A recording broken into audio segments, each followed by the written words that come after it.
उदितं श्रीनन्दनन्दनं वन्दे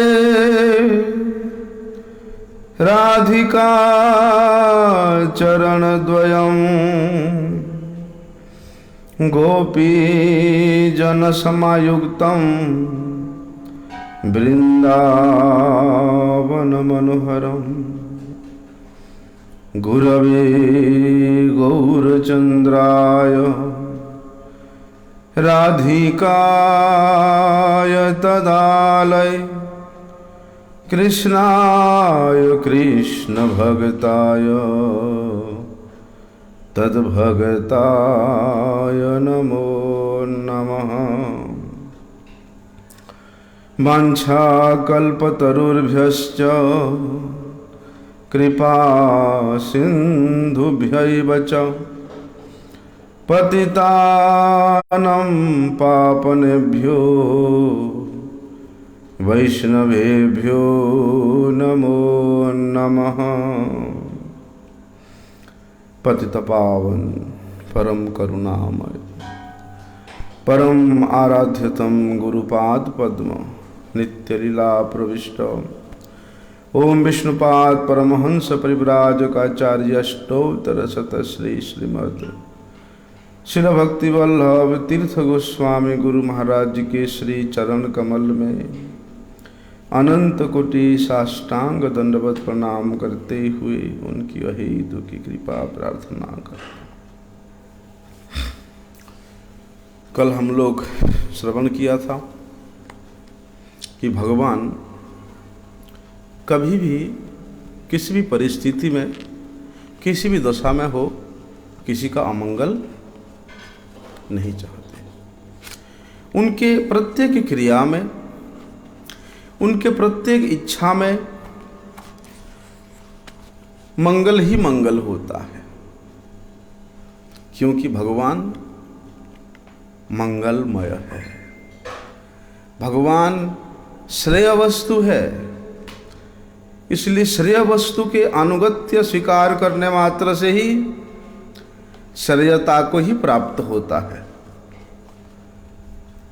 उन श्रेयता में उन कृपा में साधारण प्राकृतिक दृष्टि से देखने में लगता है कि ये भक्त है, कितना हरिनाम करता है, कितना सेवा करता है, लेकिन बेचारे का दुर्भाग्य ऐसा है कि कितना अभाव है उसके घर में, कितना दुख है उसके घर में, कितना कष्ट है उसके घर में, ऐसे बाहरी दृष्टि से जान पड़ता है। लेकिन उसी में ही भगवान का कितना कृपा है,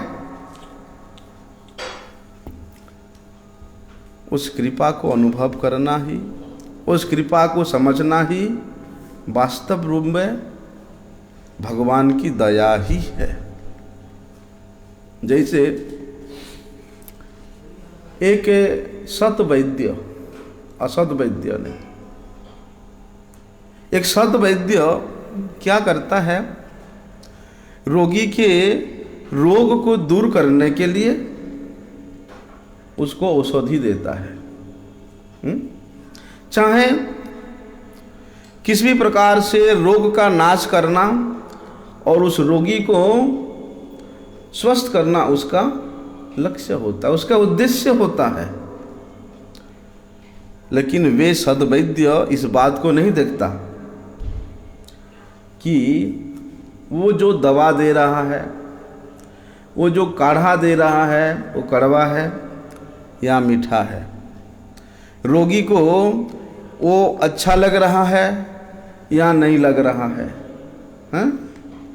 वो सब चीज़ को अभी सद्वैद्य कभी नहीं देखता है। रोगी के किसी प्रकार की इच्छा की परवाह नहीं करता। अगर रोगी के इच्छा के अनुसार दवाई देने लग जाए तो उसका रोग तो ठीक हो जाएगा।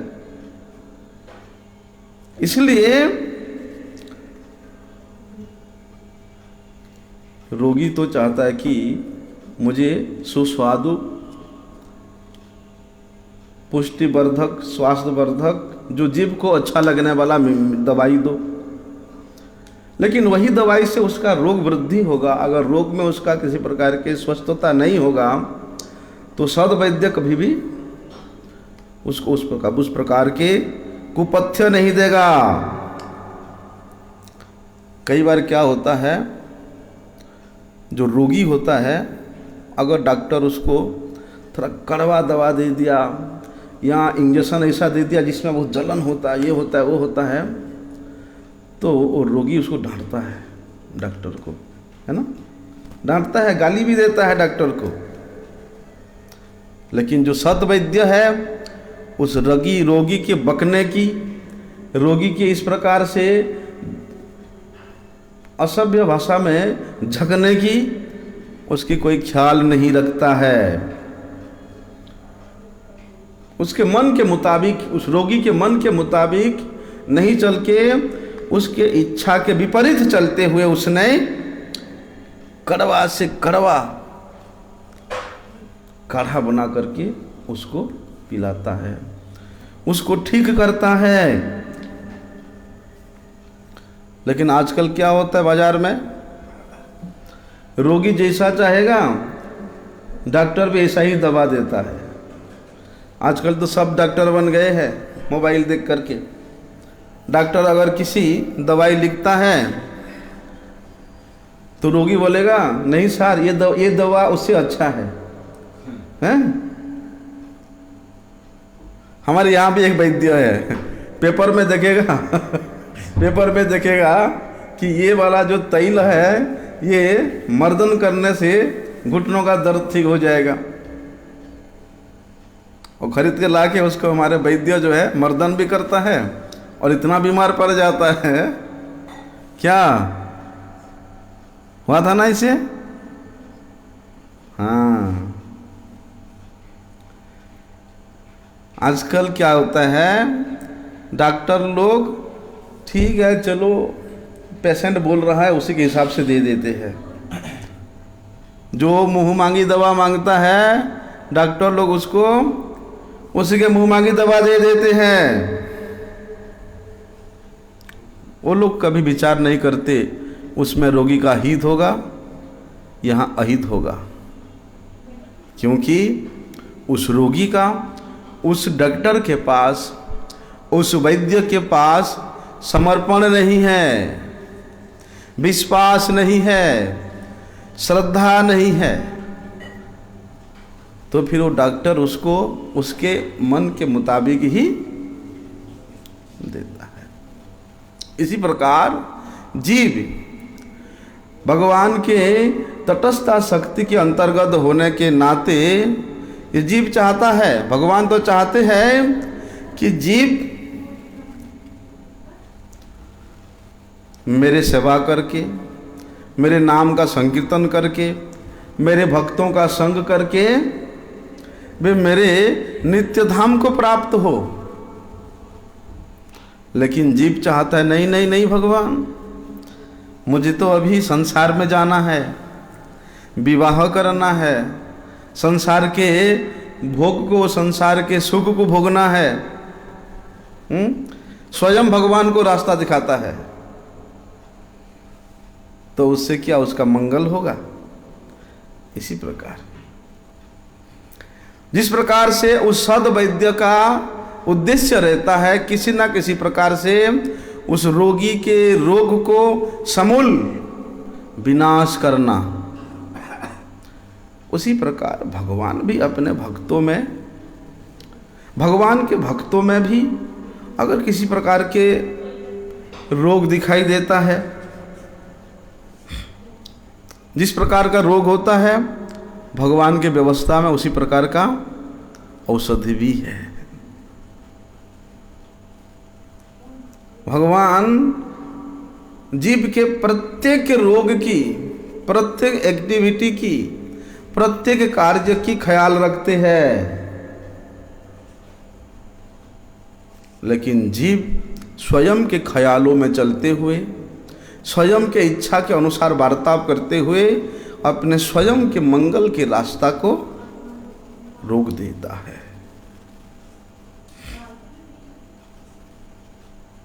एक बार नारद जी ने विवाह करने का इच्छा प्रकाश किया था। नारद जी का। हाँ, भगवान जी से अनुरोध किया, भगवान के पास जाके भगवान से प्रार्थना किया हैं कि भगवान मेरा विवाह करने का बड़ी इच्छा हो रहा है। बड़ी लंबा स्टोरी है, अभी नहीं बताऊंगा। तो भगवान नारद जी को मना करती है, क्योंकि भगवान जानते हैं कि नारद तुम तो ठहरे बाबा जी हैं, बाल ब्रह्मचारी, अगर विवाह करोगे तो उसमें तुम्हारा हित नहीं होगा, उसमें तुम्हारा अहित होगा। इसलिए भगवान ने उनका विवाह होने ही नहीं दिया। बहुत प्रयास किया नारद जी ने विवाह करने के लिए। जब देखा किसी ना किसी प्रकार से भगवान ने उसके विवाह में टांग अड़ा रहे हैं, तो नारद जी को क्रोध आ गया। क्रोध के मारे उन्होंने भगवान को भला बुरा बोल दिया।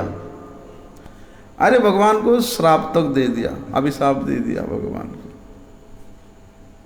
लेकिन भगवान अपने भक्त के अहित कभी नहीं चाहते, चाहे भक्त उनको भला कहे बुरा कहे श्राप दे। भगवान अपने भक्त के श्राप को सहर्ष ग्रहण किया,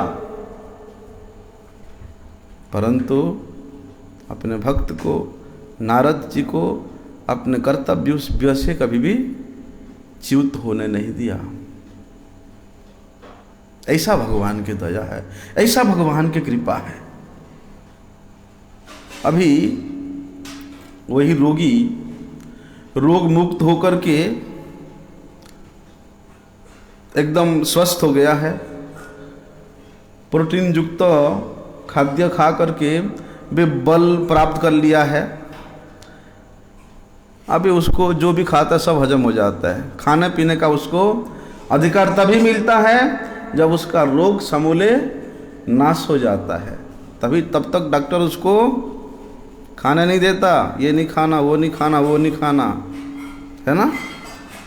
खाओ लेना, जब तुम बिल्कुल स्वस्थ हो जाओगे तब खा लेना। इसी प्रकार इस भव रोग में जड़ित जीव, उसके लिए भी बहुत सारे कुपथ्य है, बहुत सारे सुपथ्य है, उसको विचार करके चलना पड़ेगा। प्रयास किया था नारद जी ने उस कुपथ्य में चलने के लिए, उस रोग का निदान ही उनका कुपथ्य था, वो है विवाह करना, लेकिन भगवान ने होने नहीं दिया। जब भक्त अपने सर्वस्व भगवान के चरणों में समर्पित करके अपने प्रेम के द्वारा, भक्ति के द्वारा, सेवा के द्वारा भगवान को अपने हृदय में बांध लेता है, और जब भगवान इस बात को कहते अहम भक्त पराधीनो, कि अब मैं इस भक्त के पराधीन हो गया हूं, तब उस भक्त के पास कोई चीज की कमी रहता है, कोई बात की बाधा उसके जीवन में आता है? नहीं आता है। लेकिन मनुष्य क्या करता है? अपनी स्थिति को, अपनी मनुष्यता को भूल करके ये तुच्छ सांसारिक धन ऐश्वर्य के प्रति आकृष्ट होकर के उसी में ही अपना जीवन को गंवा देता है, अपनी सुदुर्लभ मनुष्य जीवन को गंवा देता है। सांसारिक धन संपत्ति को, धन ऐश्वर्य को, भोग विलास को प्राप्त करने के पीछे में।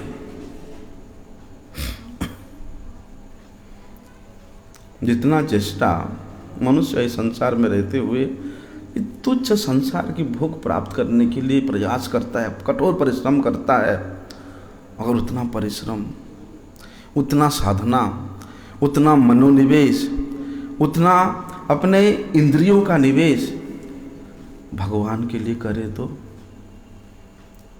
भगवान के सेवा के लिए करे तो, भगवान कहते हैं मैं तो उसको अपने आप को दे देता हूं, अरे जो अनंत विश्व ब्रह्मांड के समस्त ऐश्वर्य की जो अधिष्ठाता है, जिनके ऐश्वर्य में, जिनके ऐश्वर्य, जितना विश्व ब्रह्मांड में जितना भी ऐश्वर्य दिखाई दे रहा है, ये ऐश्वर्य उनके ऐश्वर्य के एक के किसी कोने में भी नहीं लगता है। समुंदर में कितना बालू होता है, हैं? समुंदर में कितना बालू होता, अगाध बालू होता है। उन बालों में से एक छोटा सा कहीं एक टुकड़ा कोना भी ये समग्र संसार के ऐश्वर्य के समान बराबर नहीं है। भगवान का इतना ऐश्वर्य है। उस भक्त ने, अर्जुन दास नाम था, अपनी पत्नी के प्रति इतना आसक्त था कि एक क्षण भी अपने पत्नी के मुख को ना देखे तो उसको घबराहट होता था। इतना अपने पत्नी के मुख को देखने के लिए लालायित था कि अगर दोनों कहीं बाजार जा रहे हैं तो वे आगे आगे चलता है अर्जुन दास और पीछे पीछे उसके पत्नी। लेकिन चलते कैसे? अर्जुन दास अपने पत्नी को देखते देखते पीछे पीछे चलता है, इसे सामने उसके पत्नी के मुख को देखते देखते पीछे पीछे चलता, पीछे हटता है इसे। रामानुजाचार्य का दर्शन हुआ। रामानुजाचार्य देखते ये कैसा दृश्य है, तो लोगों ने कहे महाराज, इसने अपने पत्नी के प्रति इतना आसक्त है, और उसके पत्नी इतना सुंदर थी भी, इतना सुंदर थी उसकी पत्नी कि उसको देखे बिना इसको चैन नहीं आता, इसलिए उल्टा चल। अभी रामानुजाचार्य कहते हैं, देखो तुम अपने पत्नी के मुख को निहारने के लिए जितना उद्विग्न हो, जितना पागल हो, तुम्हारे पत्नी से भी लाखों करोड़ों गुना अधिक सौंदर्य भगवान रंगनाथ का है। वो सोचता था कि मेरे पत्नी से सुंदर इस संसार में कोई और है ही नहीं। लेकिन अगर तुम एक बार भगवान रंगनाथ जी के श्री चरण का, श्रीमुख का दर्शन कर लोगे, फिर तो तुम संसार के समस्त रूप को भूल जाओगे। वाणी था किसका? रामानुजाचार्य जी का। उसके हृदय में गहरा छाप छोड़ा, और रामानुजाचार्य जी की कृपा से एक झलक मिला उस अर्जुन दास नामक ब्राह्मण को।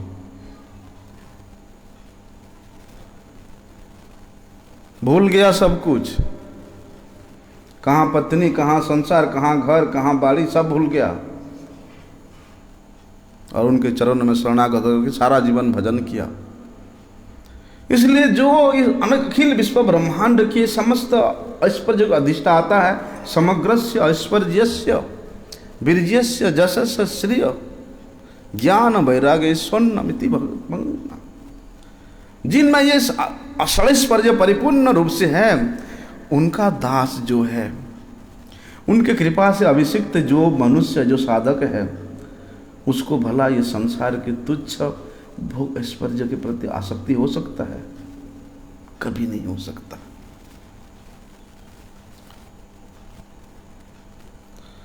वे तो अपने आप से ही पूर्ण हो जाता है उन भगवान की दास्यता को स्वीकार करके। बलि महाराज जी ने भाई किसी को मारना, किसी का वध करना है, किसी के साम्राज्य को ध्वंस कर देना, ये कैसे भगवान का कृपा है? वरुण पास से बलि महाराज को भगवान ने बांध दिया।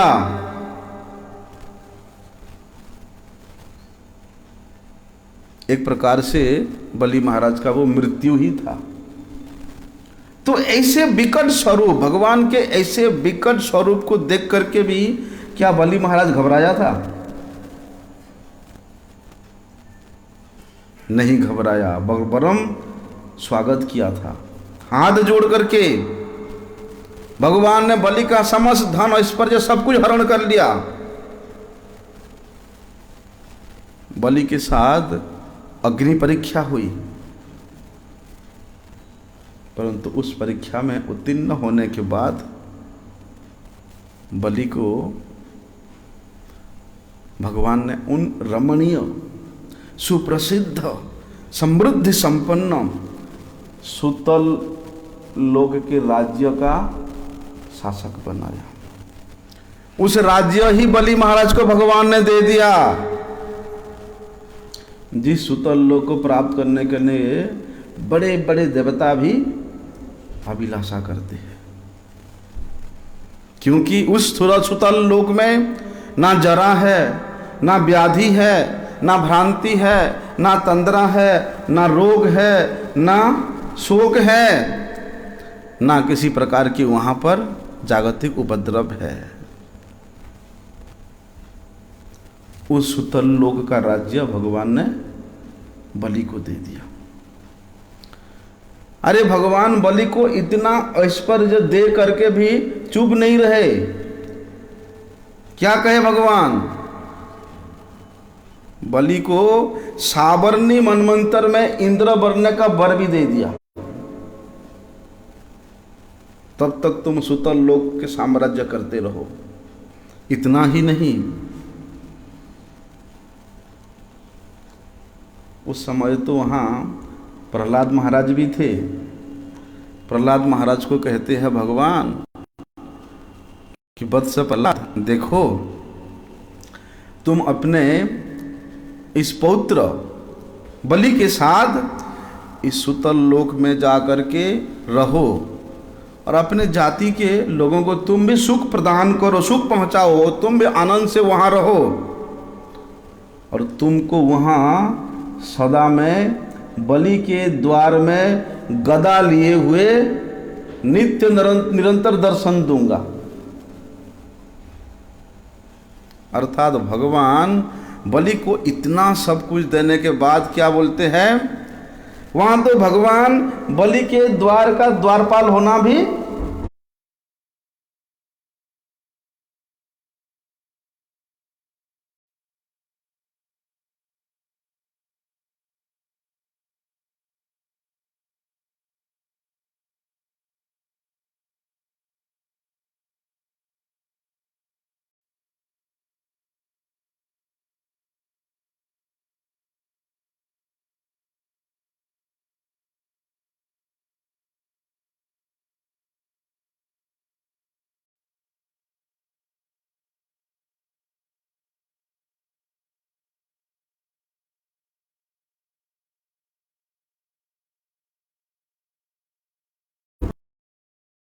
तभी समझा। कैसा भक्त था बलि, कैसा समर्पण था बलि का। हमारा 2-4 हजार हो जाता है, चोरी हो जाता है तो हम भगवान को दोषी ठहराते हैं, लेकिन बलि का इस संपूर्ण ब्रह्मांड का साम्राज्य, धन संपत्ति भगवान ने ले लिया। फिर भी बलि महाराज निष्ठ है, शांत है, निबेर है, हाथ जोड़ करके भगवान के चरणों में प्रार्थना कर रहा है कि प्रभु और एक चीज बच्चा उसको भी ले लो, मेरा मस्तक। अपने तीसरा चरण अब मेरे मस्तक पे दे करके मैं उद्धार करो। कैसा समर्पण है। अंत में भगवान ने बलि महाराज को अपने परम धाम प्रदान किया। क्या यह भगवान का कृपा नहीं था? क्या यह भगवान का अनुग्रह नहीं था?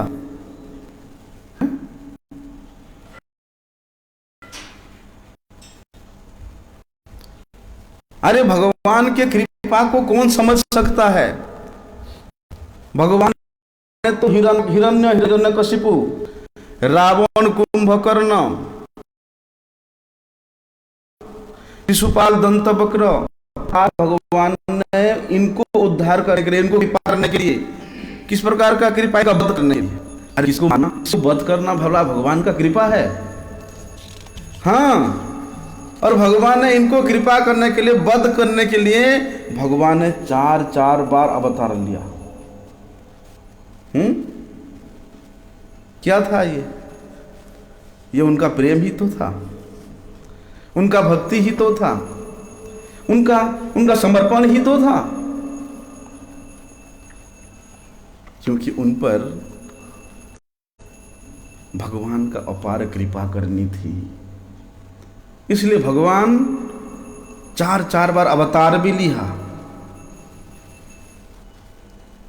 सनक, सनंदन, सनातन, सनत कुमार, इन ऋषियों के श्राप से जय विजय को मुक्ति करने के लिए ही तो सब लीला था। भला मृत्यु से और अधिक भयानक क्या हो सकती है, हैं?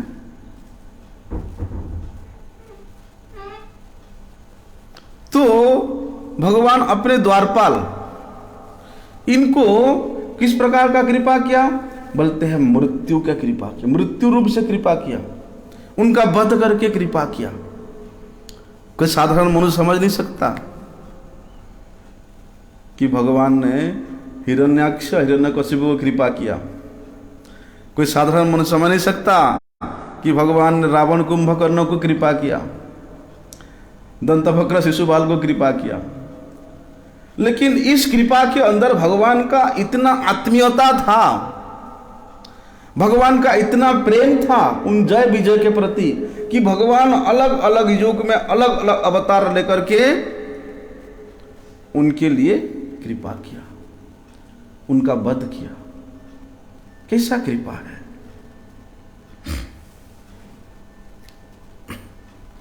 क्योंकि भगवान के द्वारा मृत्यु होने पर भी उस मृत्यु में भगवान का अशेष कृपा, भगवान का विशेष कृपा भरी हुई है।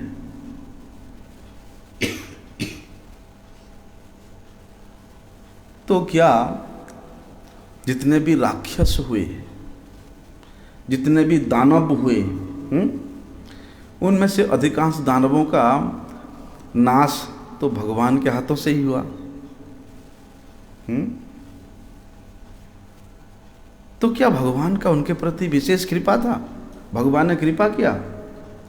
हाँ, देखने में लगता है कि भगवान ने इंद्रादि देवताओं के पक्ष में रह करके उन दानवों का विनाश किया, लेकिन वास्तव में भगवान का कृपा तो उन दानवों के प्रति हुआ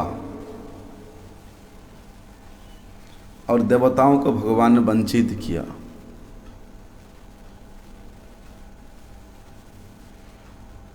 इस प्रकार के कृपा को कोई साधारण मनुष्य नहीं समझ सकता, क्योंकि भगवान समदर्शी है।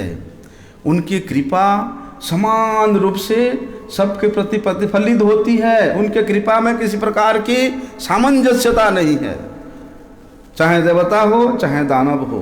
भगवान का कृपा सबके प्रति वर्षण हो रहा है, लेकिन वर्षण होने का माध्यम अलग अलग है, तरीका अलग अलग है। भगवान के सुदर्शन चक्र का स्पर्श करने होने के नाते जितना भी दानव थे, राक्षस थे, सबका उद्धार हुआ, सबका नित्य भगवत धाम में वास प्राप्त हुआ। और देवता लोगों जहां के वहीं स्वर्ग में ही रहे। तो कृपा किसके प्रति हुआ? दानवों के प्रति ही विशेष कृपा हुआ। दुष्टों का नाश भगवान क्यों करते हैं? उद्धार करने के लिए। हम लोग जब शुरू में गीता पढ़ते थे, ये जानते थे कि यदा यदा हि धर्मस्य ग्लानिर्भवति भारत अभ्युत्थानमधर्मस्य तदात्मान सृजम्यहम् परित्राणाय साधूनां विनाशाय च दुष्कृताम्। दुष्टों का विनाश करने के लिए भगवान अवतरित हुए हैं, तो कितना आनंद होता है? लेकिन विनाश करने के लिए नहीं, उन पर कृपा करने के लिए, उनके उद्धार करने के लिए, उनको पापों से मुक्त करने के लिए, उनको अपना नित्य चिन्मय परम धाम में ले जाने के लिए, पहुंचाने के लिए भगवान युग युग में अवतार हो लेते हैं। लेकिन इसको कौन समझ सकता है? जो भगवान के भक्त जन है, भगवान की ऐसी कृपा को अपनी दिव्य दृष्टि के द्वारा समझ सकते हैं, जान पाते हैं, अनुभव करते हैं। इसलिए भक्त कभी भी किसी भी परिस्थिति में हो, किसी भी दशा में हो, भयभीत नहीं होता है, क्योंकि उसका कोई द्वितीय अभिनिवेश है ही नहीं। उसका अभिनिवेश केवल मात्र भगवत सेवा में ही है, भक्तों की संगति में ही है। ऐसा भी कोई नियम नहीं है कि जो भक्त है उसको किसी प्रकार का दुख ना आवे कभी, है? यहाँ जो विरक्ति भक्त है उसको किसी प्रकार का कभी संसार के सुख ही प्राप्त ना हो, ऐसा कोई तो नियम है ही नहीं। समय समय पर अपने कर्म के अनुसार, अपनी प्रारब्ध के अनुसार उस भक्त को भी सुख भी प्राप्त होता है और दुख भी प्राप्त होता है। लेकिन जो भक्त है उसको दोनों ही परिस्थिति में, चाहे सुख में हो चाहे दुख में हो, चाहे संपत्ति में हो चाहे विपत्ति में हो, प्रत्येक अवस्था में उसको भगवत कृपा का अनुभव होता है। प्रत्येक अवस्था में वे भगवत कृपा के समावेश को ही देखता है।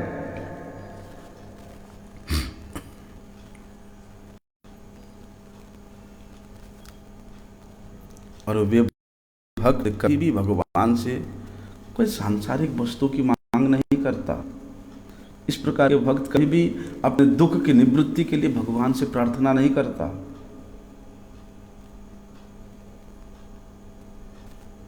वे तो जिस अवस्था में है, जिस स्थान में है, जैसी परिस्थिति में है, उसी स्थान में रह करके वे भगवान का चिंतन करता है, भगवान का भजन करता है। थोड़ी सी सांसारिक वस्तु मांग करके भगवान की कृपा के महिमा को भक्त कभी भी छोटा करने नहीं देता है। थोड़ी सी अपनी शारीरिक दुख के कष्ट को दूरीभूत करके भक्त कभी भी भगवान की कृपा के महिमा को स्वल्प परिमाण में विवेचन करना नहीं चाहता है। अरे भक्त चाहे तो संकल्प मात्रा से पूरे संसार के दुख को निवृत्ति कर सकता है, स्वयं के दुख की बात कहाँ है। रहते थे राधा बाबा यहाँ गोवर्धन तलहटी पे, बड़े सिद्ध महात्मा थे। पूरे दिन 24 घंटा उनका यही था, नाम लिखना, राधा राधा राधा राधा राधा राधा, पूरे दिन लिखते रहते थे, श्री राधा श्री राधा श्री राधा श्री राधा श्री राधा। अरे उनके कुटिया कुटिया के चालों में से आवाज आता था, पार पे गुजरता तो श्री राधा श्री राधा। बीमार पड़े, लकवा हो गया शरीर, लिख नहीं पाए और अस्वस्थ अवस्था में पड़े हुए हैं। संत आए वृंदावन से, सिद्ध उड़िया बाबा थे उस समय, आए महाराज का दर्शन करने के लिए। देखते अवस्था बड़ी खराब है, लकवा हो गया, पड़े। उड़िया बाबा महाराज कहते हैं, भगवान आप तो इच्छा करने मात्र से, आप केवल इच्छा करने मात्र से आपके ये रोग दूर हो सकता है, और ऐसी अवस्था में आप क्यों पड़े हुए हो। राधा बाबा कहते हैं, महाराज अपनी प्रारब्ध की ये छोटी मोटी दुख के लिए, दर्द के लिए मैं भगवान का खर्चा करूंगा, भगवान के नाम का खर्चा करूंगा। कितनी बड़ी बात है। इसलिए वहां तो केवल प्रेम होता है, और उस प्रेम का आदान प्रदान केवल भगवान के साथ ही होता है, दूसरे के लिए नहीं। केवल भक्ति होता है, वो भक्ति के विनिमय में वो संसार की कोई वस्तु, कोई व्यक्ति, जैसे कि अपने शरीर के दुख की निवृत्ता भी नहीं चाहता है। क्या है ये? भक्ति ही तो है, प्रेम ही तो है। वास्तव में ऐसे भक्तों के हृदय में भगवत प्रेम के प्रति ऐसा प्रबल आकर्षण होता है, जिस आकर्षण में आकर्षित होकर भगवान उसके हृदय में आकर के बैठ जाते हैं। और भगवान कहते हैं, क्या कहते हैं? साधुनाम हृदयम मह्यम, साधुनाम हृदयम तोहम। मदन्यते न जानन्ति मदान्यते न जानन्ति, कि मैं ही मेरे भक्त के सिवा किसी को नहीं जानता, क्योंकि मेरे भक्त नित्य निरंतर मेरे सिवा, मेरे चिंतन के सिवा किसी का चिंतन करता ही नहीं है, मेरे सिवा कुछ जानता ही नहीं है मेरे भक्त। इसी प्रकार मैं भी मेरे भक्त के सिवा कुछ नहीं जानता। और उस भक्त और भगवान के इस आकर्षण में, इस प्रेम में क्या संपत्ति, क्या विपत्ति, क्या हानि, क्या लाभ, क्या शोक, क्या दुख, सब कुछ समान है। कोई लेना देना नहीं है किसी वस्तु से। कभी अगर कोई संसार की ओर देखता है और भगवान की ओर भी देखता है, अरे भाई मुझे तो दोनों चाहिए, मुझे तो दोनों चाहिए, संसार भी चाहिए और भगवान भी चाहिए। अगर इस प्रकार के उत्कंठा तुम्हारे हृदय में है तो अभी तक भगवान के प्रति तुम्हारा प्रबल उत्कंठा जागृत नहीं हुआ है।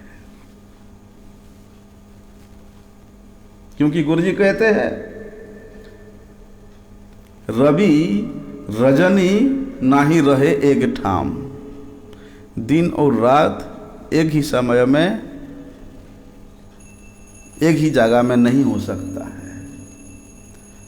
इसी प्रकार संसार रहे या उजड़े, घर जले या बसे, किसी बात की जहां परवाह नहीं है, किसी बात की जहां भय नहीं है, वहां पर उस भक्त और भगवान के मध्य में जो प्रेम है, जो आकर्षण है, कोई बाधा नहीं दे सकता। चाहे वहां संसार के कितने भी भोग की प्रवृत्ति वस्तु आ जाए, वो भी बाधा नहीं दे सकता है, क्योंकि वहां सच्ची लगन है, वहां दृढ़ निष्ठा है, वहां सुदृढ़ विश्वास है। भगवान अपने भक्त को कितने भी ऐश्वर्य प्रदान कर दे, लेकिन अपनी प्रेम में भगवान कभी कमी होने नहीं देते। लेकिन वहां पर क्या है? निष्ठा है, सुदृढ़ विश्वास है, सच्ची लगन है।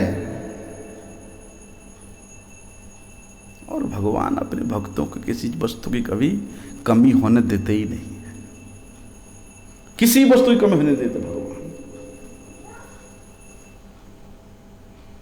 लेकिन भक्त अपने उद्देश्य को लक्ष्य करके उन सारी वस्तुओं को सटीक जगह में, सटीक परिमाण में, सटीक व्यक्ति में लगाता है। ऐसा इसीलिए कहते हैं ना, माँ चाहे वो छोटे शिशु को मारे, मारने पर भी वो छोटा सा बच्चा क्या करता है? अपनी माँ के आंचल में आके छिप जाता है। खुद माँ मार रहा है तो भी उसके आंचल में छिप जाती है। चाहे माँ उसको दुलारे, प्यार करे, तो भी माँ के आंचल में ही जाता है ना।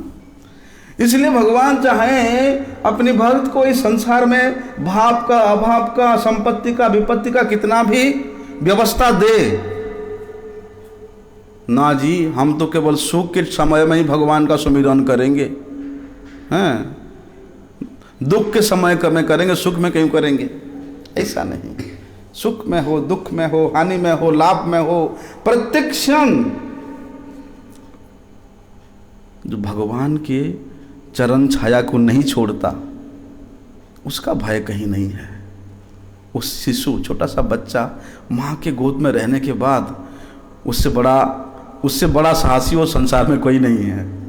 चाहे शेर भी सामने आ जाए तो भी वो बच्चा डरने वाला नहीं है, क्योंकि वे अपने माँ के गोद में है। इसी प्रकार भक्त को अपने भगवान को छोड़कर और कहीं भी विश्राम नहीं लेना चाहिए, कहीं भी आश्रय नहीं लेना चाहिए। इसलिए तो भगवान चाहे कहते हैं ना, माँ रवि राखबी जो इच्छा तुहार, नित्य दास प्रति भक्तवा अधिकार, कि हे नाथ चाहे आप मुझे मारो चाहे राखो, जैसी आपकी इच्छा वैसी करो, लेकिन मैं तो आपके आंचल में छुपा हुआ हूं, आपके चरण छाया में मैं छुपा हुआ हूं, आपकी जैसी मर्जी आप वैसी करो, चाहे मारो चाहे राखो, चाहे प्यार करो। एक क्षण के लिए भी भक्त भगवान को किसी भी परिस्थिति में भूलना नहीं चाहता, उनके विरह में रहना नहीं चाहता है। चाहे भक्त के सिर पे चारों ओर से विपत्तियों का पहाड़ टूट पड़े,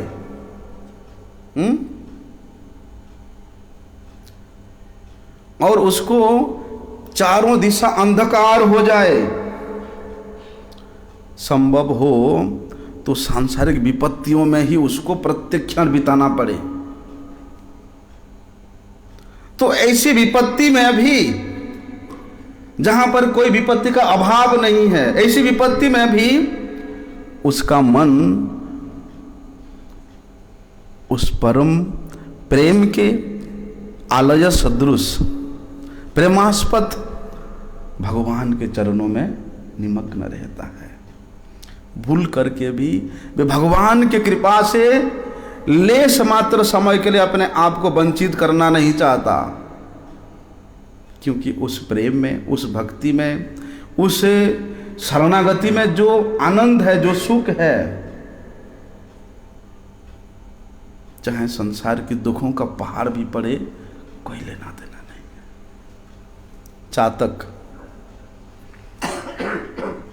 चातक का मेघ के प्रति परम विश्वास है, क्योंकि वो उसका प्रियतम है, वो उसको, उसके जीवन का आधार है। चाहे मेघ के ऊपर से पत्थर भी बारिश क्यों ना करे, तो भी क्या वे मेघ का आश्रय लेना छोड़ देगा? क्या वो अपना स्वभाव छोड़ करके वहां जाके पानी पिएगा? पानी पीने का तो बहुत आश्रय है, कितना नदियां हैं, कितना नाले हैं, कितनी पुष्करिणी है, कितनी तालाब है, हैं? लेकिन चातक के ऊपर अगर मेघ पत्थर की वर्षा भी करे तो भी वे अपने स्वभाव से, अपने स्ववृत्ति से नहीं हिलेगा। उसके प्रेम में थोड़ा भी अंतर नहीं पड़ेगा। कहते हैं ना, भयानक से भयानक वज्रपात भी क्यों ना पड़े, भले ही चातक के उस वज्रपात से प्राण ही चले क्यों ना जाए, परंतु चातक अपनी प्रेमी मेघ को छोड़ करके दूसरी तरफ कभी नहीं जाता, क्योंकि वहां आसक्ति है, वहां आकर्षण है, वहां प्रेम है, वहां भक्ति है, वहां समर्पण है, वहां निष्ठा है, वहां विश्वास है, वहां चलता है। इसी कारण वो छोड़ के कहीं नहीं जाता है।